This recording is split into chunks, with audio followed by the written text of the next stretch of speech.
आज हम लोग स्टार्ट कर रहे हैं बीकॉम कंप्यूटर एप्लीकेशन का PC software and multimedia unit 5 जो है एनिमेशन एंड ग्राफिक्स। तो इस प्रेजेंटेशन में हम लोग देखते हैं कि मल्टीमीडिया क्या है। Multimedia is the field concern with the computer control integration of text, graphics, drawing, still and moving images.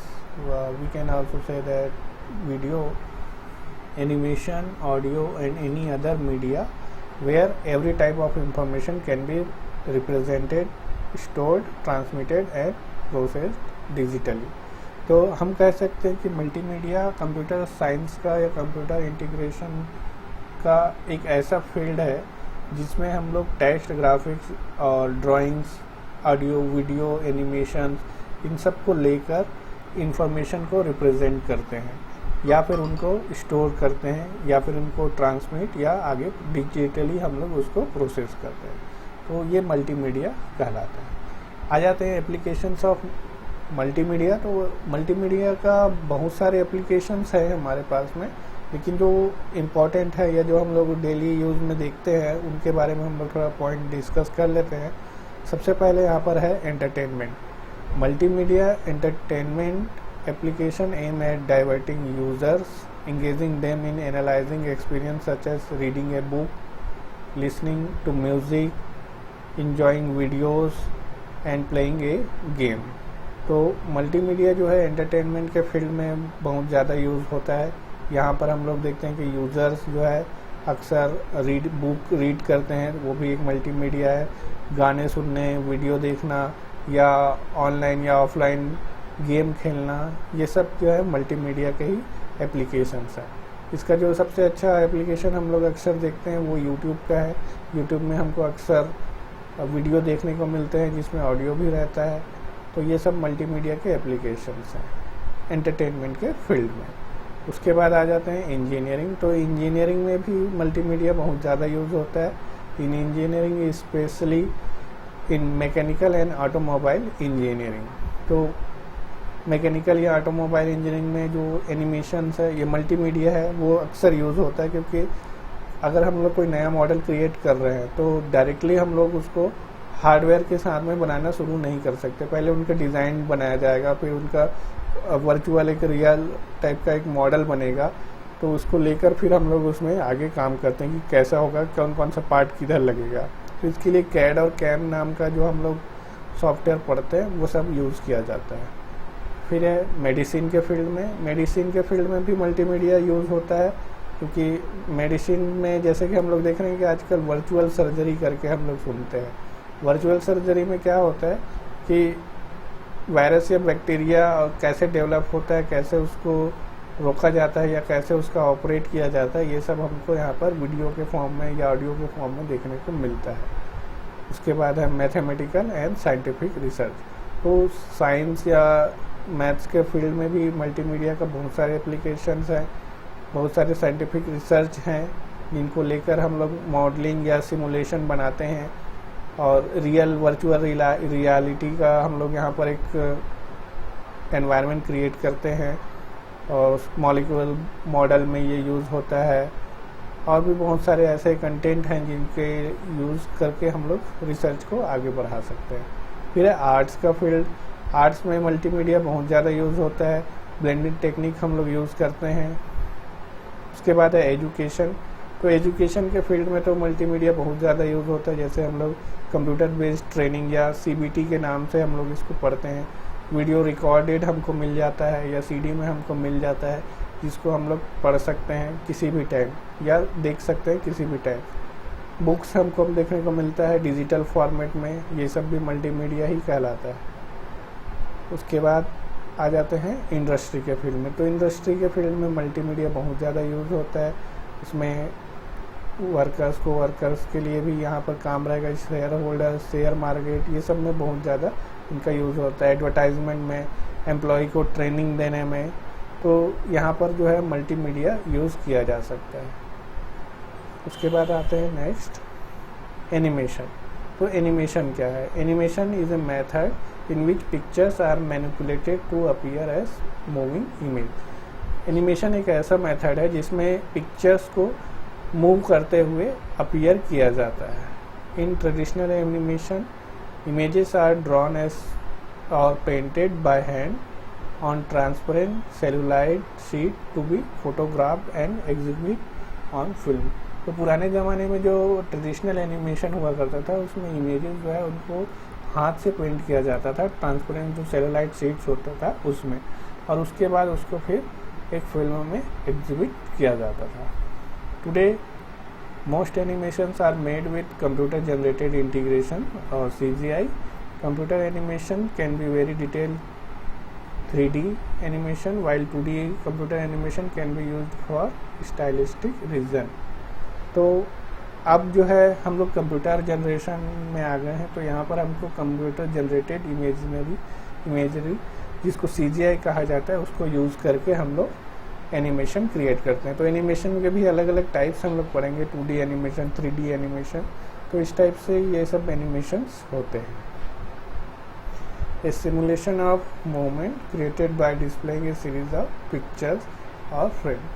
जो एनिमेशन होता है उसको हम लोग सिंपल से एक सीरीज में पिक्चर्स या फ्रेम को रख कर क्रिएट कराते हैं, जैसे कि हम लोग कार्टून या टेलीविज़न में देखते हैं। इसके एग्जाम्पल को आजकल ये कंप्यूटर में बनने लगा है, तो यहाँ पर मल्टीमीडिया जो है प्रेजेंटेशन में जो है चीफ इंग्रेडिएंट का काम करता है।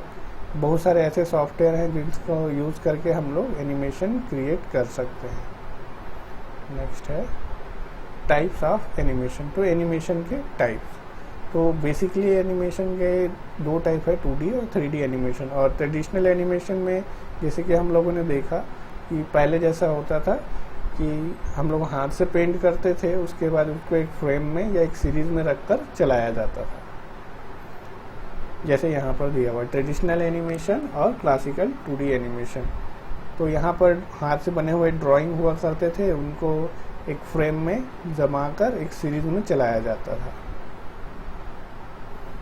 अब डिजिटल 2D एनिमेशन आया, तो जब कंप्यूटर यूज़ होने लगे तो creating animation in the 2-dimensional space with the help of digital technology known as digital 2D animation. तो 2D एनिमेशन का जैसे कि ये डेफिनेशन है कि कंप्यूटर टेक्नोलॉजी को यूज़ करके हम लोग 2D एनिमेशन बनाते हैं। यहाँ पर हमको मॉडल बनाने की ज़रूरत नहीं होती है, हम लोग बहुत सारे ड्राइंग जो है कंप्यूटर से बना सकते हैं और उनको अलग अलग सीक्वेंस में जमा कर उसमें कुछ चेंज या फ्रेम में चेंज या फिर कलर में चेंज करके या कुछ उनके मूवमेंट को दिखाते हुए हम लोग इसको आसानी से एनिमेशन बना सकते हैं। 3D एनिमेशन 3 डायमेंशन में होता है, जैसे कि नाम से ये पता चल रहा है। यहाँ पर अनरियल कैरेक्टर्स को रियलिस्टिक फॉर्म में हम लोग यहाँ पर डिस्प्ले कर सकते हैं। Digital 3D animation characters are much faster to create and they are quite popular in the movie making industry। तो जो डिजिटल 3D एनिमेशन कैरेक्टर्स हैं वो बहुत ज़्यादा मूवी इंडस्ट्री में जो पॉपुलर हैं, इनको बहुत ज़्यादा तेज़ी से बनाया जा सकता है। Using a computer software 3D animation images are used to create many short film. तो सिर्फ कंप्यूटर सॉफ्टवेयर को ही यूज़ करके हम लोग बहुत सारे 3D एनिमेशन क्रिएट कर सकते हैं और उनसे एक शॉर्ट फिल्म या फिर कोई लॉन्ग फिल्म या फिर कोई टीवी कमर्शियल एड, ये सब क्रिएट कर सकते हैं। अगर हम लोग कंपेयर करें 2D एनिमेशन के साथ में, तो जो 3D एनिमेशन है वो ज़्यादा हाईली रियलिस्टिक होता है। उसके बाद आ जाते हैं प्रिंसिपल्स ऑफ एनिमेशन। तो एनिमेशन के कुछ प्रिंसिपल्स है, जैसे कि सबसे पहले है squash and stretch. This action gives the illusion of weight and volume to a character as it moves. Also, squares and stretch is useful in animating dialogue and doing facial expressions। तो जो squash and stretch है, इसमें जो है wait और volume जो characters के होते हैं उनके मूवमेंट के ऊपर में हम लोग काम करते हैं। इनको यूज़ करके हम लोग फेस एक्सप्रेशन क्रिएट कर सकते हैं या फिर एनिमेटिंग डायलॉग जो है वो क्रिएट कर सकते हैं। फिर है anticipation. This movement prepare the audience for a major action and character is about to perform such as starting to run, jump और चेंज एक्सप्रेशन। तो जो एंटिसिपेशन है वो ऑडियंस को प्रिपेयर करता है किसी कैरेक्टर के मेजर एक्शन को होने के लिए, जैसे कि जो कैरेक्टर है वो दौड़ने के पहले स्टार्ट करेगा, फिर या फिर जंप करने के पहले, या फिर कुछ एक्सप्रेशन में चेंजेस होंगे, तो ये सब जो है एंटिसिपेशन कहलाते हैं। फिर है स्टेजिंग। स्टेजिंग में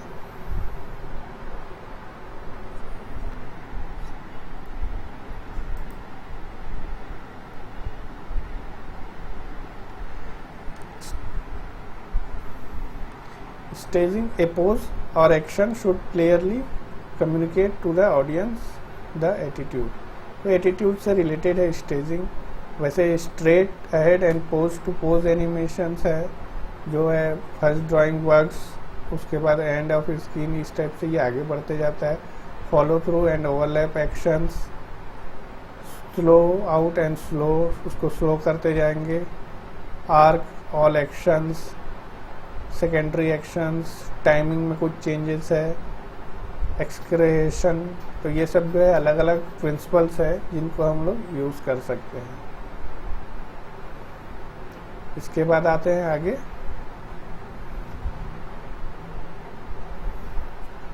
एनिमेशन एंड ग्राफिक्स पैकेजेस। तो बहुत सारे सॉफ्टवेयर जो है 2D और 3D एनिमेशन बनाने की फैसिलिटी प्रोवाइड करती हैं। ये मार्केट में काफ़ी कॉस्टली हमको मिलते हैं। इसमें से जो कुछ फेमस सॉफ्टवेयर्स हैं वो उनके लिस्ट मैंने यहाँ पर दिया हुआ है, जैसे कि एडोब फ्लैश, या जिसको पहले हम लोग माइक्रोमीडिया फ्लैश के नाम से भी जानते हैं।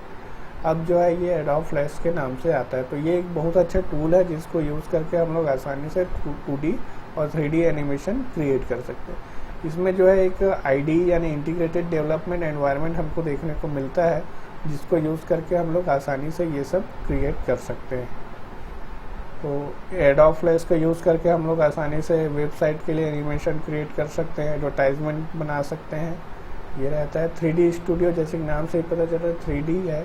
तो ये एक पैकेज है या एक ID है जिसको यूज़ करके हम लोग आसानी से 3D एनिमेशन वाले ऑडियो या वीडियो जो है वो क्रिएट कर सकते हैं। ये ऑटोडेस्क कंपनी का मिलता है, ठीक। इसको यूज़ करके हम लोग 2D और 3D दोनों ही मॉडल क्रिएट कर सकते हैं।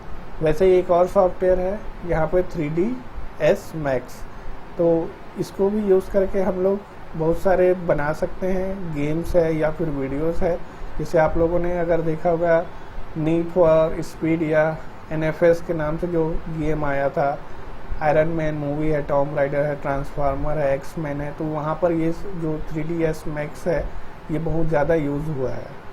उसके बाद है ऑटोडेस्क माया। तो माया जो है ये इंडिया में बहुत ज़्यादा फेमस है। आपको इंडिया में अगर आपने देखा होगा हनुमान जो मूवी बनी थी बाल हनुमान की, तो उसमें ये यूज़ हुआ है। तो माया को यूज़ करके हम लोग बहुत ही आसानी से एनिमेशंस क्रिएट कर सकते हैं, ऑडियो वीडियो वाले। इसमें अगर और एग्जांपल देखें तो माया ऐसा नहीं कि सिर्फ इंडिया में ही यूज़ होता है, इंडिया के बाहर भी इसका बहुत ज़्यादा यूज़ है। अगर आपने हैरी पॉटर का हाफ ब्लड प्रिंस नाम का मूवी देखा होगा या कुंग फू पांडा देखा होगा, तो वहाँ पर जो है ये अक्सर यूज़ होता है। इसके अलावा गेम डेवलपमेंट में भी इसको यूज़ किया जाता है। FIFA 09 या प्रिंस ऑफ पर्सिया का जो गेम आया था उसमें भी माया में काम हुआ था। एक और सॉफ्टवेयर है इसी प्रकार का वी-रे के नाम से। V Ray is popular rendering engine software used in graphics and animation. तो ये भी एक पॉपुलर सॉफ्टवेयर है जिसको यूज़ किया जाता है रेंडरिंग इंजन बनाने के लिए। तो ये सब जो है बाकी सभी सॉफ्टवेयर के जैसा ही है, सिर्फ अलग अलग कंपनीज जो है इनको क्रिएट करती है। तो आज की क्लास हम लोग यहीं पर समाप्त करते हैं। Thank you.